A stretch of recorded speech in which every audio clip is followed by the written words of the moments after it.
এখানে কিভাবে ঢুকলাম, কিভাবে ওমরের সাথে পরিচয়, এগুলো আপনারা কেউই জানেন না। তো ভাবলাম যে আজকে আপনাদের সাথে একটু শেয়ার করি।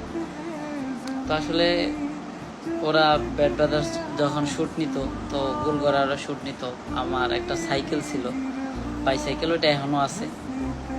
তো ওইটা নিয়ে আমি যাইতাম শ্যুটের সময়। সাইকেলের প্রয়োজন হইলে ওমরে আমারে বলতো যে ভাই সাইকেলটা দাও, আমি একটু শ্যুটে নেই, দিতাম। তো ওদের শ্যুট দেখতে ভাল লাগতো। তো ওদের হচ্ছে তখন কি, এখনো আমাদের আগে হচ্ছে কি, এখনো আমাদের যে টিম মেম্বারের থেকে ব্যাগ বেশি থাকে আমাদের। তো ব্যাড ব্রাদার্সে প্রায়